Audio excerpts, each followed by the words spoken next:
الرحمن الرحیم۔ آج کا یہ مختصر جو کلپ ہے وہ ایام تشریق کی تکبیروں کے بارے میں ہے۔ ایام تشریق کیا ہیں؟ یہ 10 ذو الحج سے لے کر 13 ذو الحج تک، لیکن یہ جو تکبیریں ہیں یہ 9 ذو الحج جو یوم عرفہ کہلاتا ہے، 9 ذو الحج سے لے کر 13 ذو الحج تک، اور یہ جو نمازیں ہیں 9 ذو الحج کی فجر کی نماز سے لے کر 13 ذو الحج کی عصر کی نماز تک، تو یہ کل جو ہیں 23 یعنی 23 نمازیں بنتی ہیں۔ تو یہ تشریق ہوتا کیا ہے؟ عرب لوگ اپنی قربانی کا گوشت جو ہے اس کے ٹکڑے کر کے دھوپ میں خشک کرتے تھے، تو یہ دھوپ میں ٹکڑے جو ہے گوشت کے ان کا خشک کرنا یہ تشریق کہلاتا تھا۔ اس عمل کو، اس پروسیس کو وہ تشریق کہتے تھے۔ دوسرا تشریق کا جو معنی ہے وہ ہے کہ سورج کا طلوع ہونا، سورج کا چڑھنا، جیسے کہ شروق الشمس۔ تو چونکہ عید جو ہے وہ سورج طلوع ہونے کے بعد پڑھی جاتی ہے، تو اس نسبت سے اسے تشریق کہا جاتا ہے۔ تو پہلا جو میں نے عرض کیا وہ یہ ہے کہ چونکہ قربانی کے گوشت کے پارچے بنا کر، ٹکڑے بنا کر خشک کرنا دھوپ کے اندر، تو اس عمل کو تشریق کہتے تھے۔ تو خلاصہ یہ ہے کہ 9 ذو الحج یوم عرفہ کی فجر کی نماز سے لے کر 13 ذو الحج کی عصر کی نماز تک یہ جو 23 نمازیں بنتی ہیں، ہر فرض نماز کے بعد بلند آواز سے ایک بار تکبیر کہنا یہ واجب ہے، اور 3 بار یہ تکبیر کرنا افضل ہے، بہتر ہے۔ اب یہ شروع کیسے ہوا، اس کا پس منظر کیا ہے اور اس کی حقیقت کیا ہے؟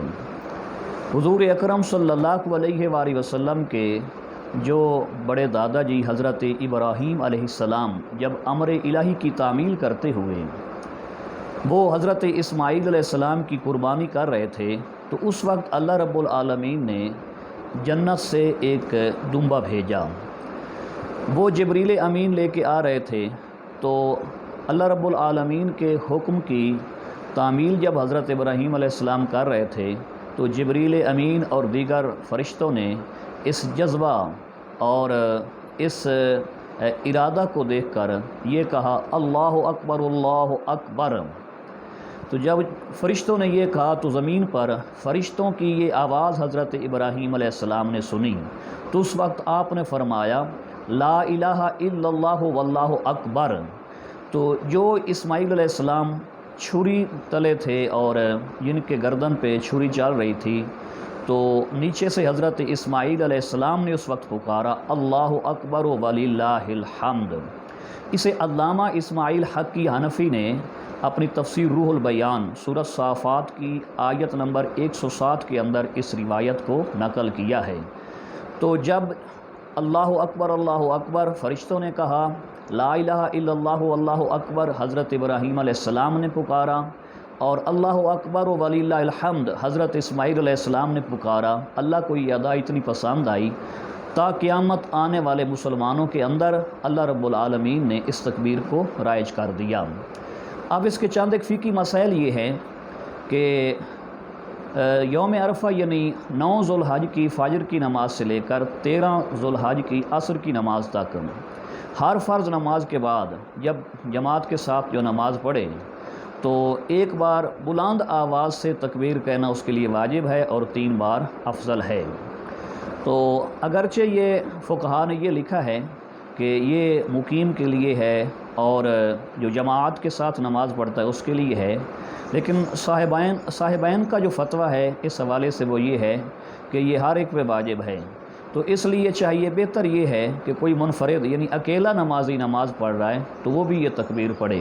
اسی طرح عورت اگر کسی مرد کے پیچھے نماز پڑھ رہی ہے تو عورت کو بھی چاہیے کہ وہ تکبیر پڑھے، لیکن مرد اور عورت کی تکبیر کہنے میں فرق یہ ہوگا کہ مرد با آواز بلند یہ تکبیر کہے گا، اور عورت جو ہے یہ تکبیریں آہستہ آواز سے کہے گی۔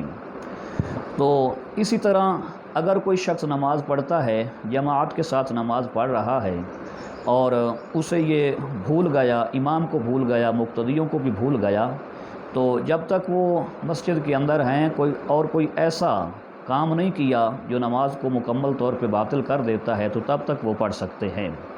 اسی طرح اس کے حوالے سے ایک آخری بات یہ ہے کہ اگر امام نے سلام پھیرا اور مقتدیوں نے بھی امام کے ساتھ اپنی نماز مکمل کی تو مقتدی اس بات کا انتظار کریں کہ جب امام تکبیر شروع کرے تو اس کے ساتھ ساتھ اس کے پیچھے وہ بھی تکبیریں پڑھیں۔ لیکن اگر وہ دیکھیں کہ امام صاحب بھول گئے ہیں اور انہیں یقین ہو جائے کہ امام صاحب کو تکبیریں بھول چکی ہیں پڑھنا، تو پھر مقتدی شروع کر دیں، اس کے ساتھ امام صاحب کو یاد آ جائیں گی، وہ بھی اپنی تکبیریں کہیں گے۔ دعا ہے اللہ رب العالمین کی بارگاہ میں اللہ ہمیں اپنا ذکر کرنے کی توفیق عطا فرمائے۔ السلام علیکم ورحمۃ اللہ وبرکاتہ۔